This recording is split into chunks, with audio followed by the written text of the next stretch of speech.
So we've got a very special show for you guys today. One of the missions I worked on in Destiny, 5 years ago, 0 Hour, came back and it's live today. So my QA or like test lead, my game testing lead is going to be with us on stream playing 0 Hour as well. And then the other person who's going to be kind of like our host is Makowski. Makowski is a good friend that we met through Destiny when we were working at Bungie. He's a sniping wizard. He loves this game. He's like super into PvP and stuff. So we did a video with him a couple weeks ago on the Whisper, and he posted that to his channel. So we're doing it this time for 0 Hour on our channel as well. So hello, chat. Yeah, there we go. Nice. We're going to be live with Fractal Grove. That's the development company that Vince started after developing these two iconic missions. He's now on to bigger and better things, amazing things. So I'll make sure to go over there and support him and his mission over at Fractal Grove. Seriously cool shit that they do. And they're super interactive with the like the most interactive dev team ever, honestly. Like, you can go into their stream and their insights and perspective into game design and development is super cool. Thank you, bro. Really appreciate that. Hell yeah, brother. All right, so let's set the stage. I played the Whisper so much. This 0 Hour, I have not played before. In fact, we agreed, me and Vince, that we were going to run through this years and years ago, and then out of nowhere, it got sunset. So we didn't get a chance to run this mission. I come ready to game today and also ask some questions to the developers. I'm good to go. Yeah. And I feel like the first people to complete the Whisper weren't even like streamers. It was like fucking Squid Boy 38 and like Luigi Waluigi 14 or You should be okay, right? You ran it at like Yo, Gelato Squid. Sorry guys, I'm very excited. The fucking guy, dude. Okay, guys, chat, everybody. Gelato Squid is the world first. Oh, I'm kind of back. Gelato Squid was the world's first completion of the Whisper. I'm really glad you came through, Gelato Squid. I really appreciate you being here. It was a super awesome moment for me to watch you in the studio complete it for the first time and be like relatively obscure. No one knows who you are. And I'm like, yo, Gelato Squid is fucking amazing. Like, dude, we were losing our shit. I feel like we tried to send you guys a shirt or something. I mean, granted, this is a long time ago, so I don't even know. Oh, you got a poster. Yes. So I'm the guy in the middle holding... Yeah, I'm the guy in the middle holding the Whisper. That's me. This is what we sent Gelato Squid. Yo, I misspelled Guardian. Hilarious, dude. That's hilarious. That's so good, dude. I'm really glad that you got a fucked typo on there. Are you locked in? We ready to get this, Josh? Dude, I'm ready when you are.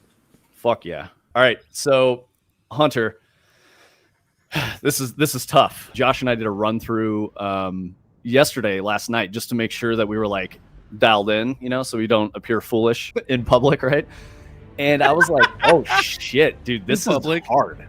Like, the traversal's hard compared to Whisper. So I got my gamer pants on. Yeah, we got 40 minutes, so we should be fine. Josh and I can get you through here, but this is my boy here. Oh, what's up, Mithrax? Okay, now talk me through this, because this was previously a secret too, right? In the sense you had to find this. So you had to go on the quest on Titan, where you meet Mithrax for the first time. And for 0 Hour, when I made the lead-in quest, I hooked it into all of that. So I was like, I know all the space in here. I know how to use this space because I made this quest, back in the day for launch of D2. Also just release and respawn. It's going to be faster. That's definitely by design. I made it so that the respawn timer is super short in here. Don't wait for the homie to come get you. Just respawn and get back in there. I found that with a timer, it became really frustrating to try to balance, like, do I go back and get the homie or do I just keep fighting? And it felt better to me as a player to just keep fighting and just let my homie respawn. So what I did there was I turned down the respawn time to the minimum so that it was closer to open world. Because that's not what this is about. This is about beating the clock and optimizing your routes and stuff. I'll talk about combat differences here too, because this is immediately apparent. The Shanks out here, they doubled. They threw a Brig in here, and there's like 3 boss monsters in this encounter alone now, that's a lot. And that's part of the reprised effort, right? Mm-hmm. Yeah, exactly. Also, I just want to address real quick, Gelato Squid was saying that they love the timers and they feel like the timers are really good. That means a lot to me. Thank you. I really appreciate that. I thought a lot about how the timers worked and how they should function and bring challenge without being punishing. So yeah, I'm glad you guys appreciate it because that's for you. Okay, so I got to get right to this. What's up with the difficulty? Because again, we were one-shotting enemies in the Whisper. This is insane. beefy, Like the dude. Shanks are like final boss status right now. I feel like what they did was they just turned it up. Like they turned up the combatant modifiers and stuff, which is something I did in Whisper and 0 Hour anyway. But these feel like you're meant to have a higher power level than what we have at 1810. Whisper normal felt way more forgiving. This one's pretty serious. I don't know if I said it. I know I've said it a few times publicly, but I think the thing that like I wished for more was tighter combat in the Whisper. Like I didn't get as much time to develop combat as I wanted. And so I was always like kind of really critical of myself in how I developed combat here. But I realized that it's actually better than the Whisper's combat. Like those 2 tethers we just did there, that was 100% intentional. Yeah, I spaced out the Shanks and the Servitors so that you could fire 1 tether. If you look at this one up here on this railing, that was the one I shot, and it's because I know if you shoot it here, it's going to hit all the Servitors and all the Shanks. So like I literally designed it that way on purpose. So in this mission, there are a little bit of lock and key encounter puzzles. So it's like you got to do these things, and it will trivialize this encounter. But if you don't, it's going to be pretty tough. And that's another thing that I recalled from our playthrough of the Whisper. That there was only 3 people working on it. There weren't many resources. But I remember in that video, you said you guys really cranked it up in terms of the development process for 0 Hour. And as someone going through this blind for the first time, I can already feel that so evident. It's really interesting because like when I made this stuff, that just was like in it all the time. I haven't played Destiny since like Shadowkeep. So like for 5 years, I've not played this game. As I play this and I noticed the difference in difficulty, I didn't realize that I was making 0 Hour so much more tight on execution. You know, like you really have to optimize to get 0 Hour to be smooth and clean. The Whisper of the Worm, 3 people, designers and devs on it. 0 Hour, how many in that regard? Significantly more, as evidenced by Josh like being here. When I did Whisper, I had ad hoc test support that kind of went with our like, you know, the live team test support. When we started making this, Josh and I were like, we hung out all the time, every day. He ensured that we didn't ship anything with bugs. Like the reason why this shit is so bulletproof is because of the amazing work that Josh did and just being like really diligent. It was pretty interesting. It was the first project that I had worked on at Bungie that I was kind of pulled off of working on like mainline seasonal content for. Like I even remember my manager at the time was like, hey, we're doing this special thing. We can't really tell a lot of people about it. Would you be okay, you know, not working? I used to work on public events and do a lot of testing for that. He was like, hey, are you cool not doing public events this season? We're doing a special thing, trying to get like a team up for it. And I had played through Whisper before, but I had not actually worked with Vince like directly on it. And I was kind of like, yeah, that sounds good. It was like a season development cycle, but my entire like time was just spent running this, making sure it was bug free, logged a ton of bugs, just trying to make it like the perfect player experience. It was quite a change in kind of like my normal day-to-day workflow in QA. It was really cool. It was a great experience. I think like the core team of everyone working on it was like 8 people with like artists and designers and production included. Engineers, investment and I was the only QA person on it. So it was pretty fun. Wow. You had to QA this solo? Yeah. We had like playtest sessions with focus groups like Whisper, but most of it was just solo testing. Talk me through the perspective. You're going from public events, and I'm sure QAing that is a completely different process. You're looking for completely different things in that versus this, which is like, from a difficulty perspective, is cranked up 1000x from a public event. I think I was partly chosen for it because back when I was working at Bungie, I was like very much a hardcore player. I was playing all the time in my free time. And so I think they were like, okay, you're one of the more hardcore players on the team. We should kind of put you into this role of a more hardcore activity. Smart. It was quite a big change. The kind of style of testing for public events was pretty set in stone. I had learned from great people how to test those and make sure everything was good. I had never really tested a kind of bespoke activity like this, where there was a lot of, you know, nuance in the flow and design of the activity. I had to make sure all the art was good, make sure there wasn't like clipping, Z-fighting, any of the kind of visual bugs that you might see sometimes. But I also had to make sure like everything in the activity worked and felt okay. I tried not to give as much design feedback when I was working on public events because they were very set in stone. Whereas with this, Vince kind of let me give my own feedback. And I think it changed the way I tested it in a lot of ways, because Vince would take my feedback and kind of add things, remove things based on that. That was actually really important to me too, by the way. That was something that I did all the time, is I guess just through the test process and talking about those like, focus group playtests that Josh was mentioning. I thought it was really important to go around the studio and find the more hardcore Destiny players were in the studio. This is for them. And so I would get those people to come to my playtest. I would not go through and get like, a design director to like seek approval from, or, it's not for them. It was for you guys. It was for us. It was for the Destiny players to have a challenge and have a good time. So I really focused on that, and I took feedback to heart. I remember one of the Tiger Style guys, it was Glauser, and Glauser was like, hey, you should try this thing. And I was like, okay. And I did it and put it in, and then he came to the next playtest like a week later, and he's like, holy shit, dude, you put the thing in that I suggested. And I was like, yeah, of course. It was a good idea. And he's like, oh, I've never had anyone do that here. So I know that meant a lot to him, and it meant a lot to me to like get actually like really good feedback. Do you want any tips on fans, Hunter? Yes, and real quick, I want to also make an observation and get your thoughts on it. Okay, so yeah. I talked about how gamers, they look to the light to know where to go, and that was very apparent in the Whisper mission. Little glows or hues that kind of told you like, come over here, Guardian. And I'm noticing that again in this mission, things like the light sticking out on the landing pad that we just jumped on recently, and then the clipping that you brought up in the Whisper mission, where you're supposed to think, okay, my Guardian can't fit there, my Guardian can't go there. And I'm seeing that again. These little tunnels, I feel so claustrophobic. I don't feel like I can make it through this little square that I'm on right now, but you go through and you can. But look at the eye level. It's my head level is above where it feels like I can go. So talk me through that process, because that seems like a theme that you guys carried on from the Whisper. Okay, so I'm going to talk about the fans real quick, because this is funny to me. You just talked about lighting and how it's a good tell for players. So there's only one notch per fan that is actually safe. The other two are blocked, and there's like a piece of geometry in the way. I love these fans. They're one of my favorite hazards. Wow, dude. It is so... I love this, because I died 4 or 5 times in a row. Like, okay, this is impossible. You can't do it. But then you figure out that that lighting trick, I guess, the developers use, and then now I'm kind of blazing through it. Oh, yeah. Just kidding. I died. That is so cool, man. And I get to keep my sub. Chatface said, I will unsub if you die to the fan again. So thank you for that tip. Oh, Josh got the Sherpa switches for you here, but I prefer these little skinny ledges, so I'm going to do it that way. But you can go for the Sherpas if you want. Yeah, and then going back to the ledges again, it doesn't look like something that you can actually jump on. Yeah, it's the same principle as the Whisper ledges, where there's like collision that sticks out a little bit farther.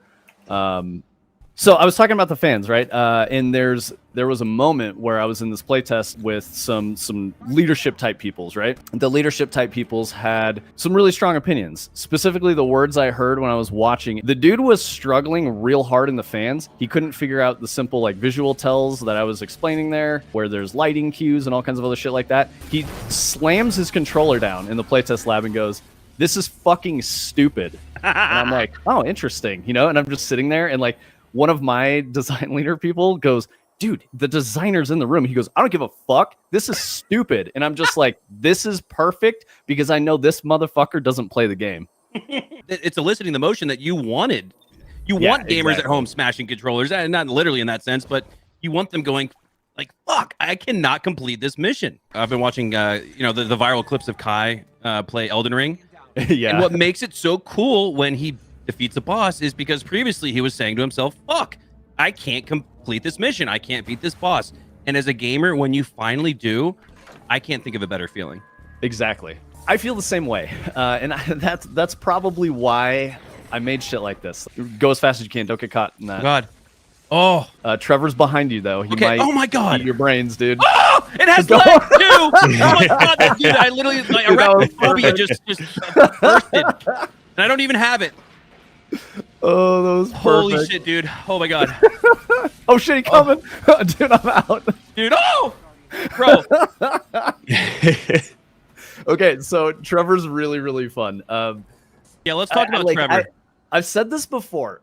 This section almost got cut because it was like really confusing. And you're like, what the fuck is this room? Or you didn't even notice it. So you would get lost in here forever. Or you would just be like, I don't even know, what to do in here. Like you didn't notice it, or you got stuck. I gotta ask Josh, No your problem. first Trevor experience, go. First Trevor experience, I remember when Trevor got added, the maze was a lot smaller. It was pretty scary. I had no clue what the model looked like. I had made it through the activity, kind of up to that point. I think the sound had just gotten added in, and I kind of like heard it coming up behind me. Didn't think too much of it. Immediately turned around and was like, "Holy shit! Never seen anything like that in Destiny before." It's kind of a nice surprise. Trevor was a pain in the ass to test. Though, if I'm being completely honest, I remember people who were not like used to kind of that thing and that type of thing in Destiny were like, "What is this?" Yeah. Okay. So this is like Floor is Indiana lava? Jones. Yeah, the floor is lava, Okay. but there's a hidden path that is safe. So I'll show you just the first. Oh, don't touch it yet.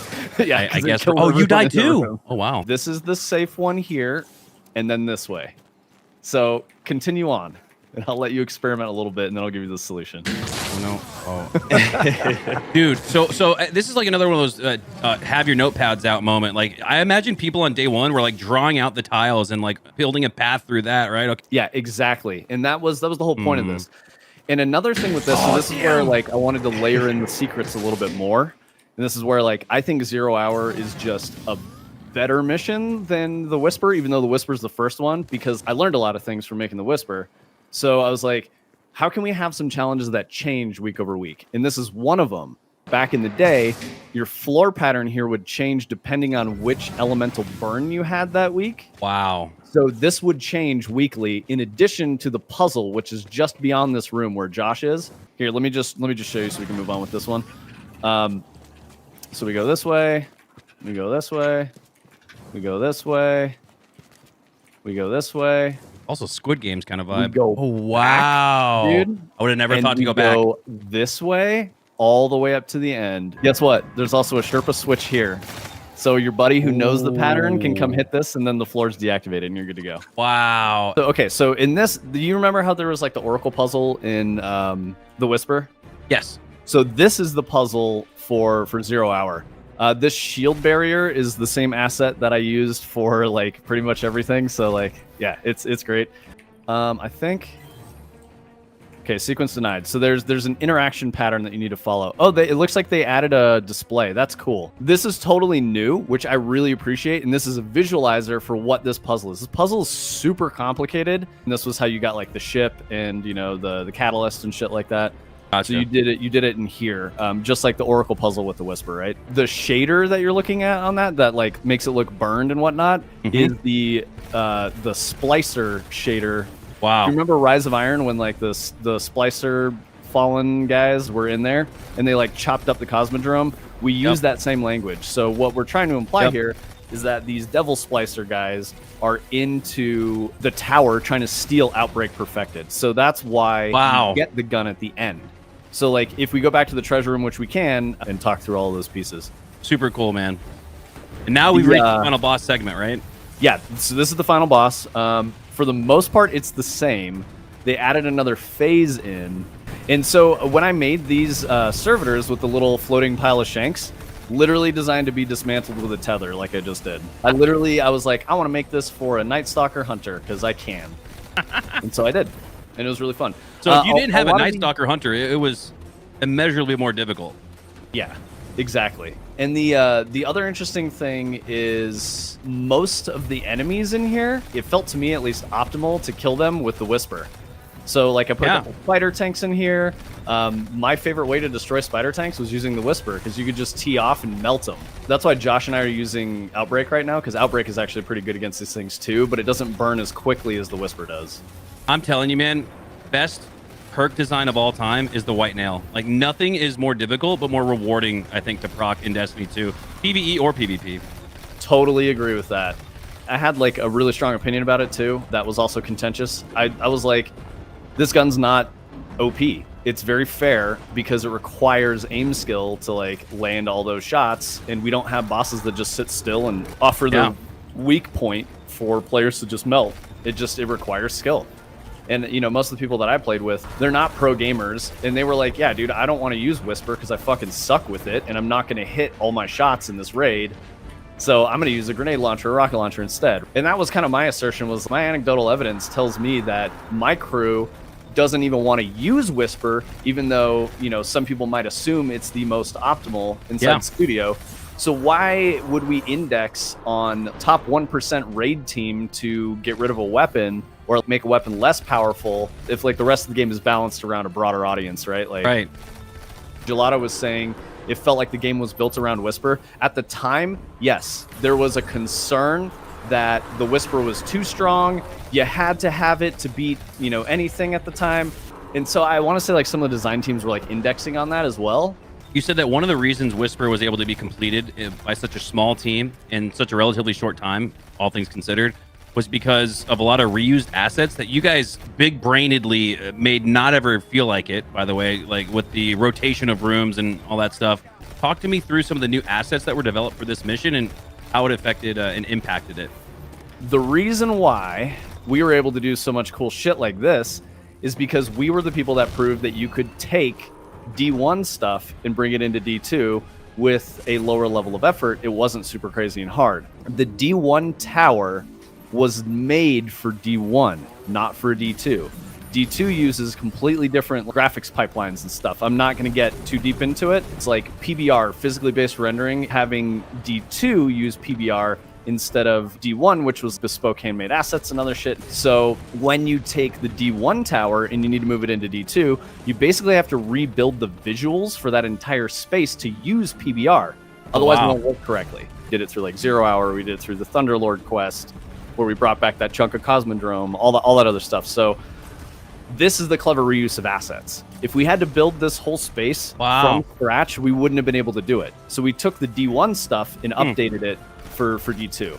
Something I wanted to point out that I've always thought was pretty cool about this mission is if you remember back in vanilla D2, this is the start of the T.R.E.V.O.R campaign. This is the first mission in reverse. Up until a certain point, up until you get into the vents. It was pretty cool back when it came out to just be like, oh wow, we've like been here before. Haven't played the T.R.E.V.O.R in like what 2-3 years at that point, and kind of coming back and revisiting the old tower. That's really cool, Josh. I completely forgot about that. You're right. Yeah, that was how we did this part. Is we took that very first T.R.E.V.O.R campaign mission and just ran it in reverse. Wow. Yeah. That was another spot. Holy to shit! Save You're freaking time. right. Wow. Yeah. That dude. Good shit. I forgot about that. That was great. Yeah, that was another thing to save time and resources. So like this whole combat section, environment art didn't have to do anything with because it was already done and it was already updated for D2. So those vent mazes that you go through, we spent a lot of time iterating on those and making those really good, while Eve was working on the outside of the tower and that whole jumping traversal section.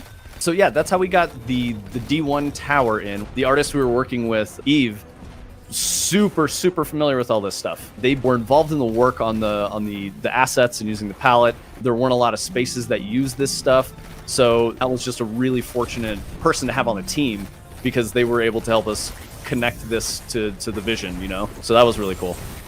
And we got 4.5 minutes left, so now's the part where the player experience you start feeling a little. Talk me through again from the QA's perspective, what this was like completing the mission and how long it took.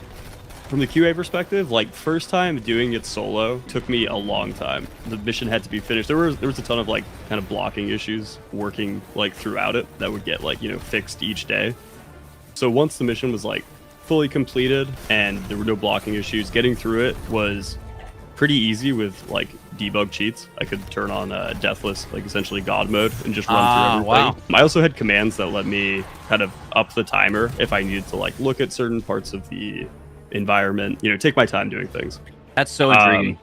But when I was like testing the timer, I think the best I ever got it down to, like solo wise, I could maybe make it through in 15 minutes with no damage modifiers or anything. But it took me a while. It was definitely closer to the end of the project by the time I could like fully solo it. Wow, that was months. Than earlier on. 6 months. Yeah, I'm not surprised. It was definitely a longer time. I'm not surprised, man. And hey, that's my boy. Does the skiff still shoot at you? Oh, they changed the way that worked. That's okay, canon. so they made it so that it doesn't shoot at you because that path was totally different. I made it just fly in and then fly out, and it would shoot at you. So they updated all that. Cool. Sweet. I'm down to head back to Ada, grab the Outbreak perfected, and then maybe run through this one more time. That way we can kind of I want to talk about the treasure room because I think there's a lot of cool stuff to like unpack and look at in there. So as like the puzzle got built, I was like, dude, this thing is crazy. Like this is a very large, heavy lift for the player to like try to solve this puzzle while under a time crunch. and there was something like 49 different codes you had to enter to like fully complete the puzzle. So it was complicated. It wasn't easy. Wow. There were web tools built for people to like figure the codes out. I was really frustrated with the difficulty of the puzzle. I didn't want it to be that hard. Someone else was developing it and like building it according to like some high level goals that I give them. So I was like, yeah, try to aim for this type of an experience, you know? And then they're like, okay, I got you. Cool. It's going to be awesome. And they just kept building this thing where they started to like just make it more and more complicated. This is an action shooter about loot. It's not about puzzles, right? So like I didn't like how dissonant it felt to me. So we had to meet a lot of compromises. And one of those compromises was every time you entered the code correctly, it gave you 2 minutes back on your timer. So if you got really optimal, you could give yourself a bonus 5 to 10 minutes or something like that, which I thought was kind of cool. Was that Aramis's ship or was it Mithrax? Because I think it looked like one or the other, or maybe even both. That was supposed to be Mithrax. So that was Mithrax coming in because he was like, hey, let's go here. I know that there's going to be this fallen attack, you know, middle of the night. Meet me on the farm. And then he would take you in and be like, this is their secret incursion place, right? He couldn't approach the tower because Fallen were enemies. So he left all these like coded messages for the player to find. And that was the lead-in quest. And you had to like go back to the places where you first met him. You get his little like Fallen decoder ring thing. He leaves you a couple of clues. And those clues lead you to the farm where you meet him, talk with him. And he's like, I remember when I met you back on Titan and you decided to spare my life and you killed that, you know, that night. That gave me the idea that maybe the Guardian could be trusted. So enemy of my enemy, right? That's really when it all started. Yeah, exactly. And that's like the whole point of it. And so Wow. that turned into all of this. And then now the Elixir are friends and all that. Yeah. Little did we know then. That's incredible perspective. I noticed there's normal and legendary for this. Was that the case back in the original version of this? And what's the benefit of, you know, say we did go into this legendary, what's the difference? One of the first things that you unlocked by completing the mission successfully was the heroic version, which was harder. It included elemental burns. The timer stayed the same, but the combatants were significantly stronger. It looks like they're doing the same thing here. It seems like it's still in line with like what I did, except they made the easier version way easier with the 40-minute timer. The Outbreak effect stacks. So if we're all shooting the same target, it will start melting very quickly. That's what I was wondering. Now I'm going through this and I'm like, did somebody crank down the difficulty? Because now we're starting to melt. Triple outbreaks, dude. That's what it is. As you hit, it applies like a debuff that stacks a ridiculous amount of times, but the debuff makes it so that shots from Outbreak do more damage to the thing you're shooting. So like over time, you start doing crazy damage with Outbreak shots. And that stacks way faster if there are more Outbreaks. I felt like Whisper was easier for me to hop into and be good at than 0 Hour was. Just in reflection, having not played the game for a while, you know? Kill these guys from back here. They also added these sniper shanks. Those sniper shanks were not there in my original version. It feels like more was added to this than the Whisper. I'm noticing you mentioned, oh, this is different, which I didn't notice much of actually in the first playthrough. Very true. There's a lot of, I would say, subtle differences, but I think they turned up 0 Hour. It feels harder. Like it legit does. And I don't know what it is that like makes it feel harder, but that's cool. Nice. Good wombo. I think this is where even the D2, like this feels like when you get off at the D2 start of the original vanilla campaign. Yeah, this is literally the, so you go all the way back to where Zavala. I think it's up here. Ikora is like this area right here is where the kind of original section where Ikora throws that Nova bomb at the threshold. Yeah. Yeah, right here. Yep. Dude, wow. Yeah, so if you like look at this from this like kind of the other way, that was the original mission. Yep. And you started here and you went out this way. Yep. Playing right here, I think. Or maybe where Josh is. And now something that was added in D2 that made this a lot different, you don't die off of a collision anymore. Was that built in from a design perspective in the initial version of 0 Hour? No, you could still die from fall damage and collision back then. And that was fully intentional because it was really funny. So like all those ramps where you like go flying down them and like you're at like Mach 10 and you hit the wall and splatter, like that's fantastic. That was all in there on purpose. So check this out. This is the entrance to the heroic version. There's not a gate over there. Wow. Yeah. So but there is a gate over this one underneath the plane. So when you come down here in heroic, you're like, what the fuck? The entrance is closed. You have to look around in here for the actual entrance to the heroic version. So that was me making Josh's job way fucking harder because he had to say I had a whole extra version to test. He was like, I had to create an entirely different test plan for the heroic version of this. Yeah. So this was another hidden in plain sight moment. Totally. Where, like, this is the correct way is just right below you. Yeah, you'd think it's any of these others. And they all chuck you into a pit and kill you. So it's a little rough there. On this thing, I don't know if you saw, but like the best way to do this on a hunter is just triple jump. And there's like this groove here for this little drainage thing. Yeah. Run off this and jump and just jam. Okay, well I can mantle that apparently. Jam your face into the wall, and as soon as you come out the underside, hit jump and then jump one more time, and you'll land like every time. Sorry, There's go ahead, another Josh. path you can get down this way as well. So that wasn't like, that was more of like a hidden path. You can actually take this way. And Oh, kind of wow, jump yeah. down here. This takes longer. I would've so thought it was like definitely not optimal, but it was one of the ways you could do it. Very viable and a much safer path. The pro strat, the pro Sherpa strat would be to drop down here and hit the Sherpa switch, because then your homie can take the easy fall, you know? You're And then shitting. jump Dude, you found the hole. So that's also funny. There are pieces of walkway that fall away, so you like literally landed in the one that falls away. I also liked this section. So this was kind of cool because we were trying to figure out. I remember talking with Eve about this, and they were like, "How do you get players back into the wall?" And I was like, "Let's send them up." And they were like, "That's really weird." And I'm like, "It's not that weird. I mean, you know, you're dropping down into an area you can't see in the first place, so why not make you go up into an area that you can't see as well?" And I like this because this seems like really sketchy, but it's not. You know, how often do you get to jump up into a thing in Destiny? It's like, it's not, you don't really do that. You always kind of go down or forward. Human beings, W key in real life, we're predators. We have stereoscopic vision. Both of our eyes are set forward. We want to move forward all the time. So anytime you force a player to backpedal or turn around and backtrack, it feels incredibly unnatural. So that was a little bit of a gamble with that moment of jumping up into the vent. But since we're breaking the rules with everything here, it just kind of seemed okay to me, honestly. That is a great question. I'll let you answer it, Josh, so I'll just pose it to you. You were a tester, so don't you get any PTSD revisiting these missions? I sort of do. I actually have mostly fond memories about testing 0 Hour. It's one of the kind of proudest things I worked on while I was at Bungie. So not so much this one. There are certain activities in Destiny that I just spent countless hours testing, and even playing them in retail when they were live, it felt like a chore. It felt like I was still working. I don't really feel that was 0 Hour, but there are definitely certain activities where I do get the PTSD, and I'm kind of like, holy shit, why am I playing this? Blind Well. I worked on the Blind Well in Dreaming City, and holy crap. Yeah, I remember when Forsaken came out, I was like, I know I need to do this to like level and be at power, but oh my god, I do not want to. Yeah, you just triggered me when you mentioned Blind Well. I had forgotten about it. 1000% agree, and I didn't even test it, dude. The upside to testing a lot of stuff though, especially in a game like Destiny, and then kind of having it released to the public, is once it's out, it's pretty like easy to just play through it in retail. Like, you have the skill already. You don't have to like learn anything new. So as a hardcore player, it was very nice back then. I could just kind of like come home and be like, nice, I know what I'm doing. I know what like my min-maxing is.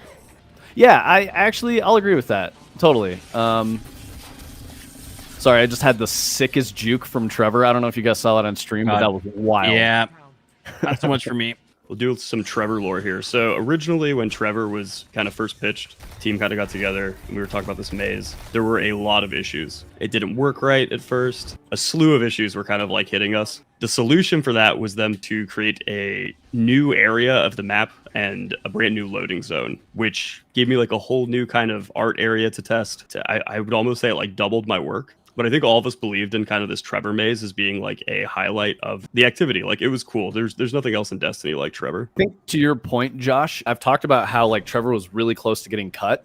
It's because like it didn't work. Like, you would walk in there and you didn't see function. What killed you. You're like, what the fuck just killed me? I don't even know. In certain iterations of the maze, it was a straight line. And you're like, what's the point of even having this space? The final solution was, hey, let's like double our work pipeline footprint, right? Like, let's just make more. And that did it. Make a whole new area for it. That was do or die for Trevor. If that didn't fucking fix it, it was over. And Trevor was Damn. Shout out one of my favorite Trevor bugs. There was a bug where he would progressively get larger as he came at you. I remember somewhere there's like old screenshots of the massive Trevor chasing you around the... I imagine the stress of like, oh my God, holy shit, the most iconic part of this mission might not ever make it to retail if we don't figure this out. I was getting a little bit of pressure from leadership to be like, dude, if you can't get this working, like, you got to cut it. And I'm like, I totally understand that. I want to give them a chance. And so, I had to keep going to the guys and being like, if we can't fix this, it is getting cut. It's do or die time. And he's like, let me try one more thing. And that was when Josh was talking about like duplicating and separating the space out into its own thing.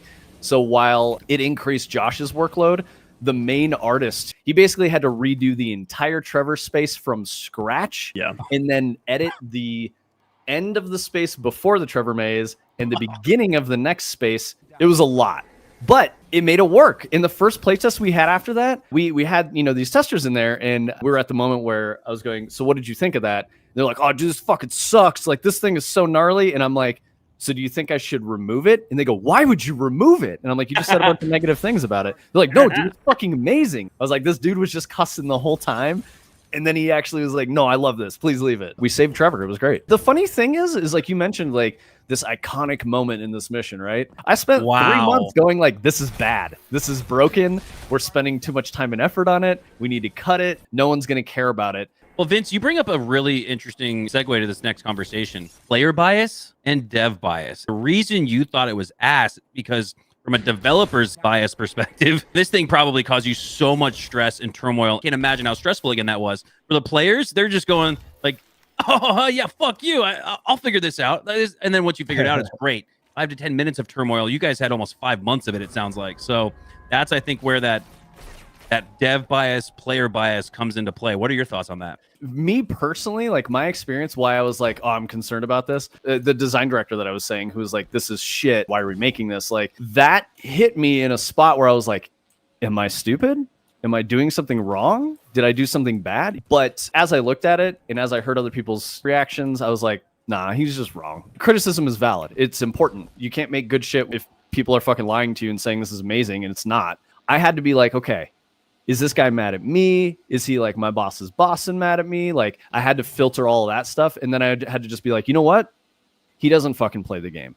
This dude talks about how like public events are great. I didn't play a game like Destiny to be like, oh, this juicy public event fighting a spider tank for the 98th time in this one fucking spot. Like that's not super engaging to me. This guy was making this assumption based off of data and metrics. As a business leader, he was trying to make a decision about how this is a better spend of resources for the company to make more public events because more people play them than to make niche content that was filtering players out. And that's when it went into my head. I was like, oh, it's not for him. He's gonna hate it because it's not for him. He doesn't get it, and he's too bad to play it. He prefers to play public events. That's cool. And when it comes to player bias, when I was at GCX, I met a dude who was like, man, why did you make these so hard? And I let him just kind of vent. And then he like admitted to me, he's like, yeah, dude, I had to use the glitch that deleted the timer so that I could just get through it. And this guy was like a very invested Destiny player. And he kind of came at me a little bit at first. And I was like, well, I will say this. I soloed it many, many times. And he's like, no way. And I'm like, yeah, of course I did. He's like, wow, so you must be really good. And I was like, no, I just practiced. I got better at it. I always kind of calibrated against that for my difficulty when I was designing things. So I believe that you could do it. You just need some practice. You need to level up a little bit. And I like watched this dude go through this like emotional transformation where he was mad at me. Then he like felt ashamed. Then he started apologizing. He said he loved it. It was great. And that I inspired him to go try it again legit. And I'm like, fuck yeah, dude, go. Like, that's sick. Let's go. That's awesome. Josh, did you see the screen in here? They added a screen to the vault that tells you which terminals are like active, and it shows you the layouts for all of them. Yeah. That would have been nice in testing. This screen was probably a considerable lift. Probably a huge chunk of effort. I think this is really fucking cool. I think they made the overall puzzle easier too. It's probably a good move. That puzzle was pretty brutal. I think you mentioned it earlier, but there was something like 40 or 49. More. Yeah, there were a lot of combinations for what that puzzle could have been, and I had to test each one of them. That actually took up a majority of my testing work on this project, was just heroic puzzle. I'll talk about like the lore of what this is, because I think that was pretty cool. The implications of this is that this is like the hidden Cryptarch Vault under the tower. This is where like the Illuminati that run the tower don't want the Guardian to know, is like all hidden through.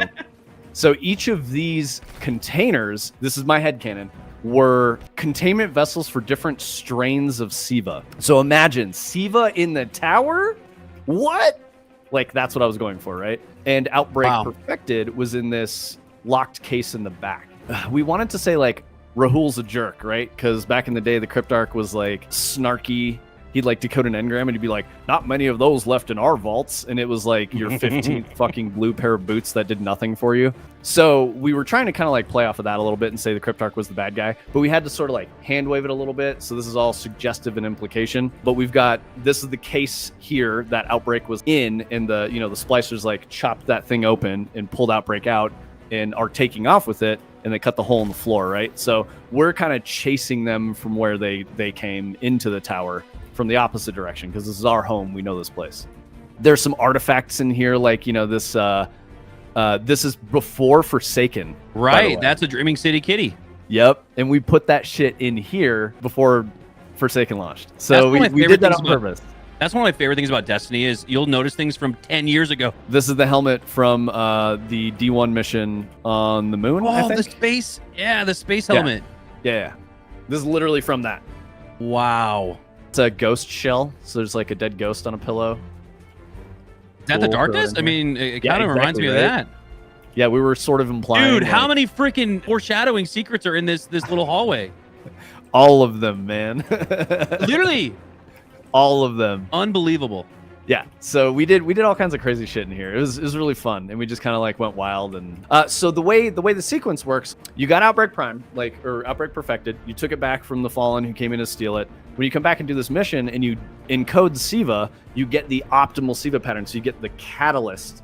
And when these are all activated correctly, they do this really neat look SIVA animation. Wow. And this isn't even part of completing the mission. This is all like extra lore, hidden secret stuff. Yes, this is how you get your catalyst and like the other stuff for the gun. Yeah. Were you guys nervous about putting in so many foreshadowing lore secrets? Like, you guys basically shared the entire future of Destiny in this hallway, it feels like. I mean, was there any pushback on that? I think the artists at the time who were designing that area just were putting stuff in because they thought it was funny. And they were like, this is kind of a cool nod to this thing we might do in the future. This is kind of a cool nod to something we did in the past. And I think because of that, it made that area just seem a lot more interesting and a lot of the thought that was really put into it. I think it was just pretty fun for like the artists to be like, oh yeah, maybe we should put in like one of the Dreaming City cats. There was a lot of environmental storytelling because we didn't have dialogue or anything really coming in for it. Zol was very talkative in the Whisper. There's none of that in this mission. So yeah, it sounds like you guys use visual cues as opposed to audio cues to share some lore. Definitely. Yeah, we did. So a big part of my testing was making sure players would like see the kind of visual storytelling that was supposed to be going on and making sure it was kind of all golden path for the player. The artists were like, hey, is this okay? Like, I don't want to get in trouble. I don't want to get you in trouble. And I was like, do it. It's cool. I think this is like a shard of the Traveler too, which is kind of cool. Wow. The lore implications of like all these things are pretty wild. They were right underneath our nose this whole time, right? Like, yeah, the Destiny lore is like for a certain slice of the audience. It's not for everybody. Not everyone knows or cares about that. I think as a designer, even though, you know, not everyone's going to care about it, it's really important to put that level of effort into the things that you make. As I made this, you know, and as we've talked about this and as we've talked about Whisper, there's like a ton of shit that is just like in my head that was good for me to know. Because if I don't know this, I'm not going to make something as good. So when I talk about like the implications of all the lore in the Cryptarch Vault, when I talk about how, you know, the Cryptarchs will like con on some shit and whatever, that's never really meant to be player facing. The ambiguity is far more important than the explicit details, especially like the stuff that we're doing at Fractal Grove. Like, we're making, you know, a couple different titles that have like relatively extensive story development that will probably never be pointed at the player in any way. And the stuff that you like about the things that I made in Destiny, you should expect all of that out of Fractal Grove products. That's the kind of thing we're making. And so like Tony and I have really long conversations about like, well, what's the story here? Because it's a really good guide, a really good North Star for like, this is the experience we're targeting and here's the type of thing that we're building. So regardless of like what type of game you're making, a flat game, you know, 2D flat game, or like a VR game or whatever, there's just certain things that go into making video games that matter a lot. Playing your games is one of the most important. Understanding your audience is really important. And what I mean by that is like, be careful putting puzzles into a shooter that's based around loot, because it's a shooter based around loot. It's not a puzzle game. So that's where like I push back on the the T.R.E.V.O. puzzle, but I think that made the experience better. I didn't cut it. I was just like, this is too fiddly and weird. We need to make some concessions here, and that compromise made the overall thing better. You got to have an IGL, right? Someone's got to have the final call on what the push is. Yes, and that's actually my role at Fractal Grove. I'm the IGL. For those of you who don't play competitive FPS, that's in-game leader, the person doing the shot call, right? So the IGL can't do shit without the team, and the team needs direction from the IGL. So that's just kind of how it works. It is a symbiotic relationship. One simply cannot exist without the other. They're very, very important, to work together with trust and in concert. So, and I'm very grateful that I've got, a team of friends who trust me enough. Yeah, no, there's an innate level of trust after you've created two of the greatest gaming experiences, not just in Destiny, but of all time. I mean, that's what you've taken now to Fractal Grove. That's what you earned with your work at Bungie, is that level of trust. I mean, who wouldn't? That's awesome, man. I really appreciate the support. While we're wrapping up this fight, I want to say I don't enjoy the Brig change here. I don't know this combatant. I never learned how to fight these guys. So this thing feels less fun to me than the original version. So I don't care for that, but that's just me. I mean, it is harder. So I guess that works, if that's the goal. Nice. I wonder if it's much easier on like kind of max light level, because I think we're all like 1810. That's a really good point. Yeah, Makowski's only 1800, bro. Yeah, I wanted to give myself a little bit more difficulty. That's actually an interesting point. Hold on, I need to back up, because I'm calibrating like my difficulty feelings and impressions off of we're in the fucking loner gear. I would say if that's the base level for difficulty, it's probably calibrated correctly, and I would even say Whisper's like way too easy at this point. Yeah, I agree. But yeah, I think it's cool. Like, I was remembering what 0 hour was, like going through all this is super cool. Just having like the nostalgia factor and like checking it all out is just, it's super fun. This was incredible. I mean, so cool, especially going in mostly blind. 5-6 years later, I get to have that blind reaction to Trevor chasing you down for the first time. That's something I will never forget. That was great. It couldn't have gone more perfectly. Like, okay. Oh my god, your brains, dude. Oh, it has legs too. Oh my god. Oh shit, he coming. Dude, I'm out.